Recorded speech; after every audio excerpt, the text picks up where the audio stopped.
হযরত ওমরের কাছে গরিব মানুষদের লিস্টটা ধরিয়ে দেওয়া হলো। মুসলমান খুব মন দিয়ে কথাটা শুনেন। হযরত ওমর নামের লিস্টটা যখন পড়তে আরম্ভ করে, নামের লিস্ট পড়ে হযরত ওমর রাদিয়াল্লাহু তাআলা আনহু তিনি অবাক হয়ে গেলেন।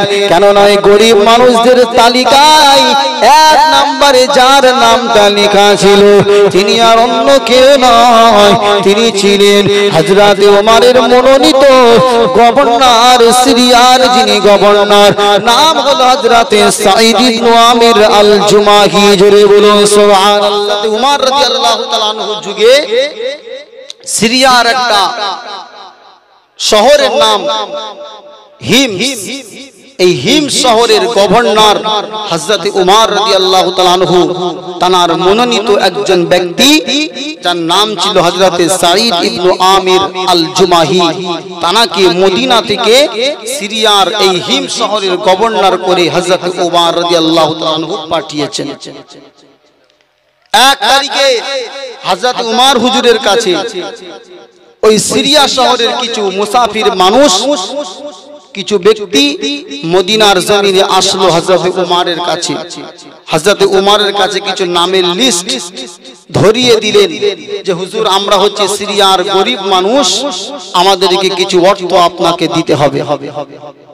কিতাবের ভিতরে লেখা আছে হযরত ওমর রাদিয়াল্লাহু তাআলা আনহু যুগে যখন সিরিয়া দেশ থেকে ব্যক্তিগুলো মানুষগুলো আসলো, হযরত ওমরের কাছে গরিব মানুষদের লিস্টটা ধরিয়ে দেওয়া হলো। মুসলমান খুব মন দিয়ে কথাটা শুনেন।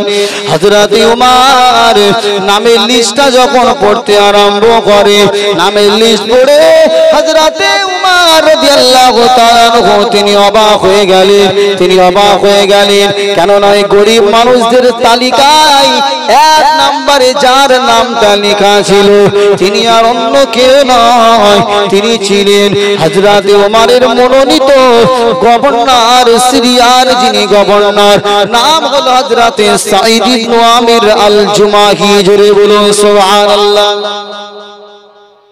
গরিব মানুষদের নামের তালিকা, এখন যদি পঞ্চায়েতে গরিব মানুষের একটা নামের তালিকা জমা পড়ে, আর সেই নামের তালিকায় যদি আমাদের এলাকার কোনো এমএলএ এর নাম থাকে যে সেই লোকটা আমাদের এলাকার সবচাইতে গরিব, পঞ্চায়েতের মেম্বার অবাক হবেন না? কথা বলছেন না কেন? তো জীবনে যাবে নাকি? কথা বলে যারা নেতা নেত্রী পদস্থানে বসে আছে তারাই তো সেরা বড় লোক, ঠিক না বেটি? কথা বলছেন না কেন? কিছু নেই, শূন্য হাতে ব্যাস 5 বছর পরে জমির মালিক হয়ে গেছে। সব ফারিস্তারা এসে টাকা দিয়ে গেছে যে হুজুর আপনি নেন আর বড় লোক হয়ে যান, ঠিক না বেটি? তাই ঠিক গরিব মানুষের হক মেরে অনেকে খেয়ে নেয়, ঠিক না বেটি? মা ইয়াকুলুনা ফি বুতুনিহিম ইল্লান নার, এগুলো টাকা খেলো না, সব জাহান্নামের আগুন খেলো। নাউযুবিল্লাহ। মাশাআল্লাহ ভাইয়ের নাম শিখারুল। 1000 2000 3000 নগদ মাশাআল্লাহ মসজিদের জন্য। আপনারা খুশি না বেজার? একটু তাকবীরে ধ্বনি দেন, নারায়ে তাকবীর। কি তাকবীর? পেন্সিল ব্যাটারি আওয়াজ, এক্সাইট ব্যাটারি আওয়াজ দেন, নারায়ে তাকবীর।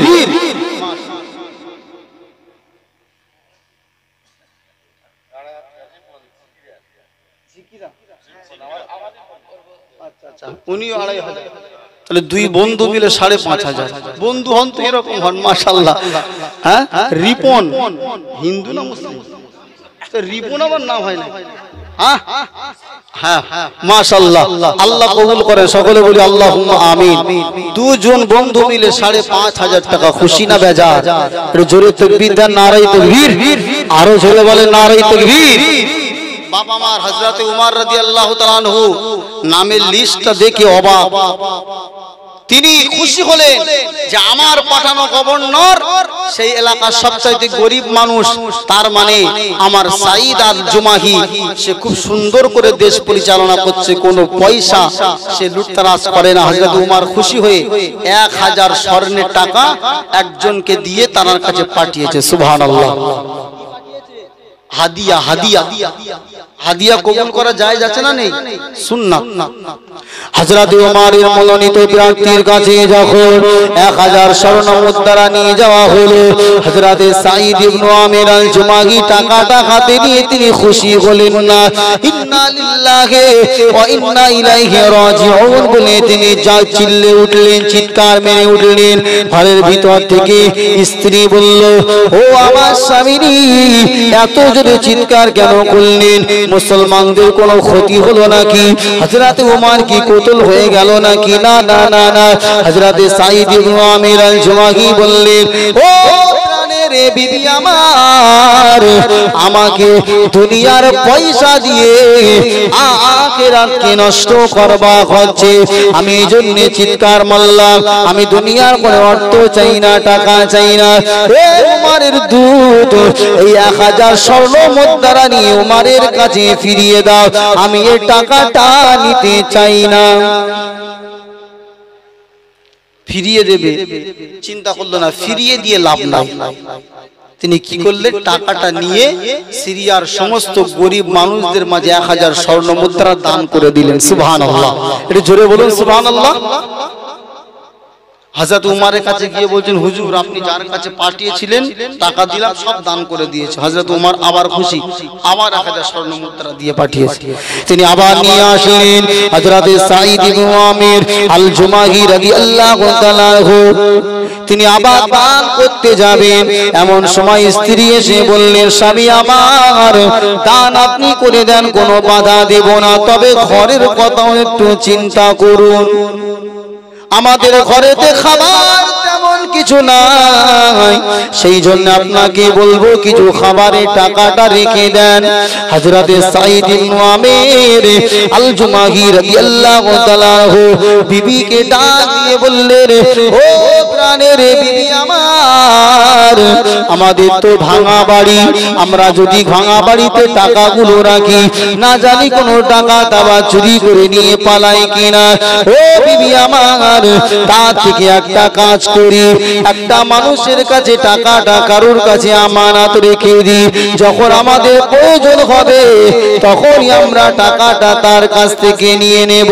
বিবি বুঝতে না পেরে বলল, স্বামী আমার, আপনি যেটা ভালো হয় সেটাই করুন। হযরত সাঈদ ইবনে আমির আল জুমাহি রাদিয়াল্লাহু তাআলা আনহু আবার 1000 স্বর্ণ মুদ্রা আল্লাহর রাস্তাতে জমা করে দিলেন। ও বিবি আমার, আল্লাহর কাছে 2000 স্বর্ণ মুদ্রা আমানত হিসাবে রেখে দিলাম। ময়দানে মাশারে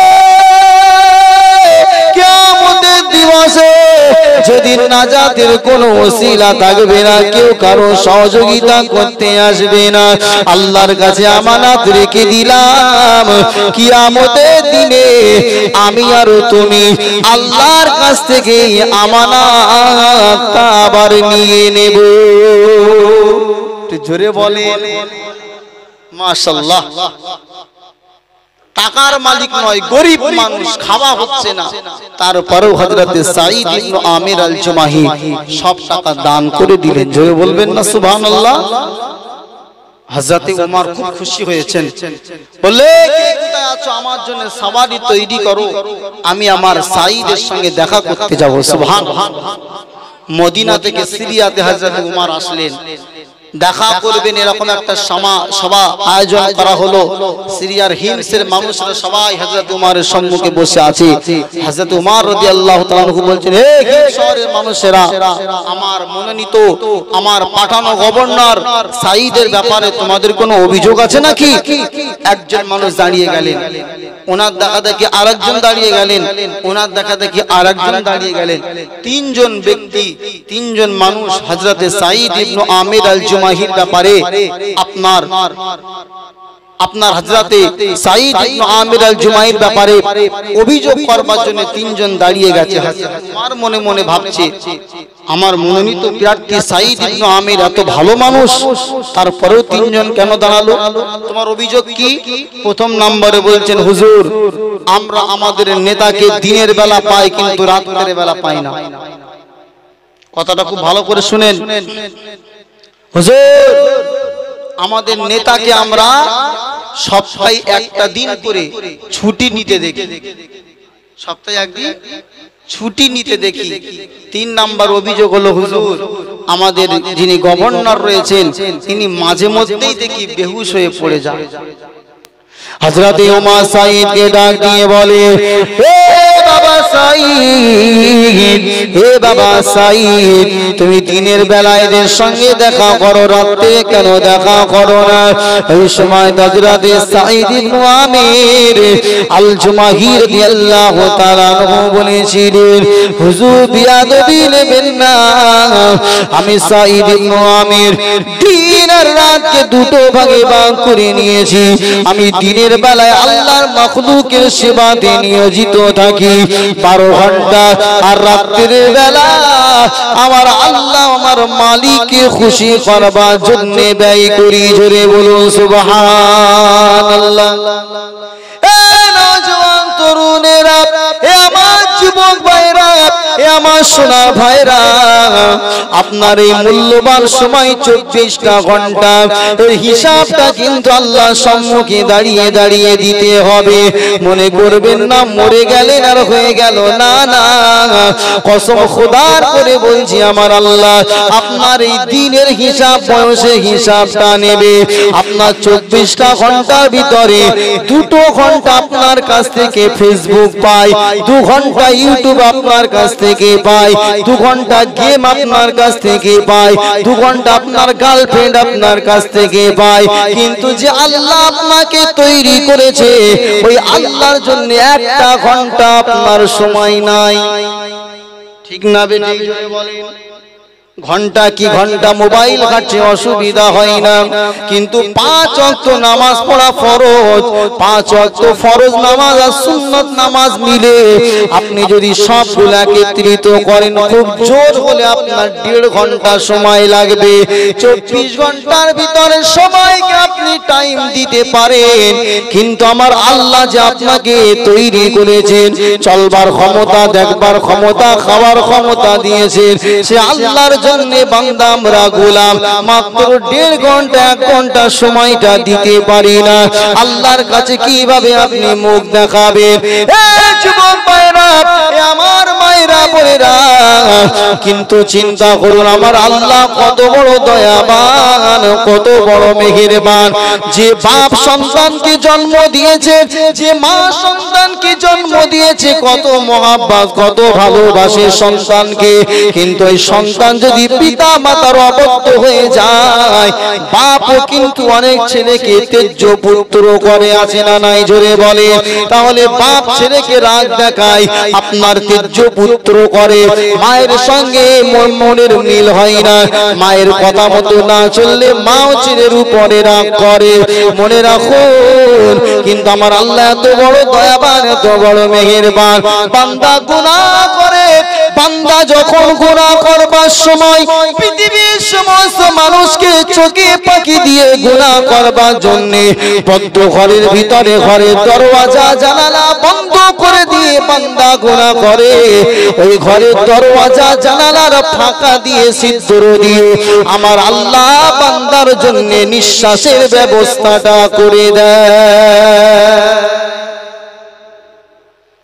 গুনাহ করতে 1 ঘন্টা সময় লাগে, মনে করুন আমার আল্লাহ যদি 1 ঘন্টা আপনার নিঃশ্বাস বন্ধ করে দেয়, বাঁচবে না? দেখেন আপনি গুনাহ করছেন, আল্লাহর নাফরমানি করছেন, তারপরও আল্লাহর মনে কত মায়া যে আমার বান্দা যেন মরে না যায়। আপনার টাইম মতো নিঃশ্বাস আর প্রশ্বাস আল্লাহ ঠিক পাঠিয়ে দিচ্ছে। জোরে বলবেন। আল্লাহকে বান্দা এখনো চিনতে পারলেন না। সবাই আপনার কাছ থেকে সময় পায়, কিন্তু আল্লাহকে সময় দিতে পারেন না। হযরত সাঈদ ইবনে আমির আল জুমাহি বলছেন, হুজুর আমি আমার দিন দিয়ে আমি আল্লাহর মাখলুকাতের পিছনে ব্যয় করি, আর রাতটাকে আমি আল্লাহর জন্য খাস করে দিয়েছি। জোরে বলুন সুবহানাল্লাহ। তো চিল্লে বললেন না?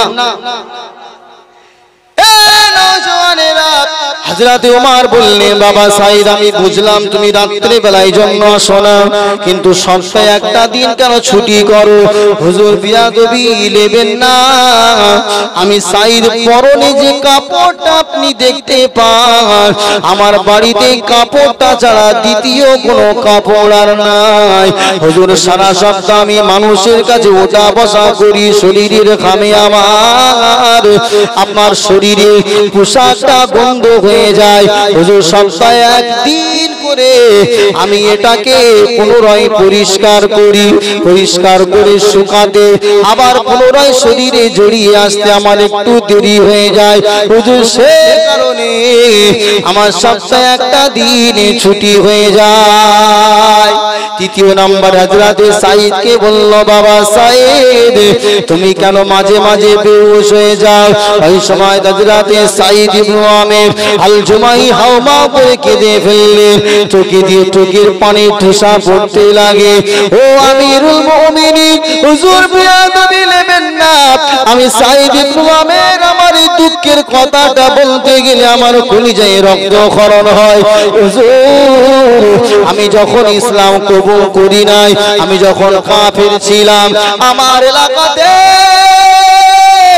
আল্লাহর নবীর একজন নবী সবে মাত্র ইসলামটা কবুল করেছে, যার নাম ছিল হযরতে আম্মার রাদিয়াল্লাহু তাআলা আনহু।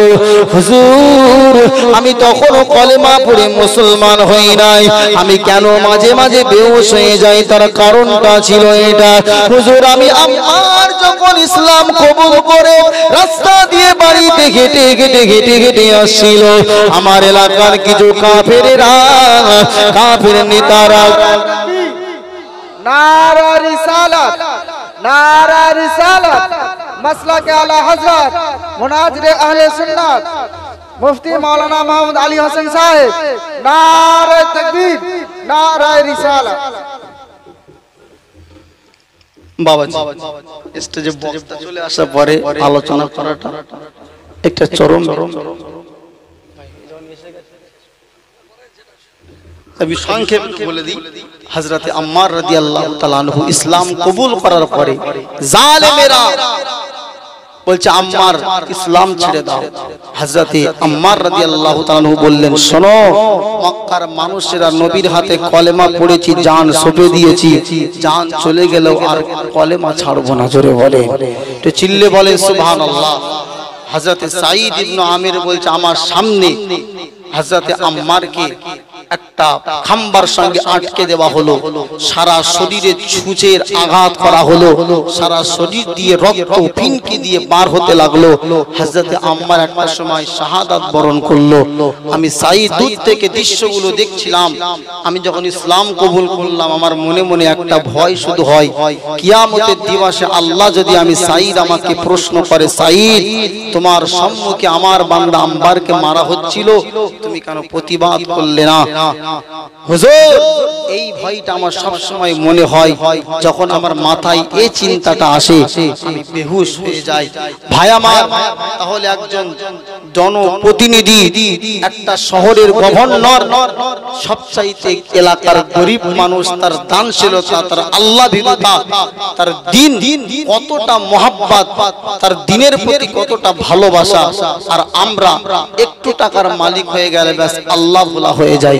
ভাই আমার, সেই জন্য বলছিলাম যে টাকাওয়ালা হলেই দান করতে পারবে এমনটা নয়, টাকাওয়ালা লাগে না, লাগে দিলওয়ালা, অন্তর মহাব্বত, ভালোবাসা, প্রেম, এটা থাকলেই অবশ্যই দান করা যায়। ভাই আমার, আলোচনা করবার ইচ্ছা ছিল কিন্তু আমার অসমাপ্ত বক্তব্য, বক্তা আসবার কারণে এখানেই সমাপ্ত করছি। সকলে আমার জন্য দোয়া করবেন। আমা আলাইনা ইল্লাল বালাগ। আসসালামু আলাইকুম ওয়া রাহমাতুল্লাহি ওয়া বারাকাতুহু। সকলে মহব্বতে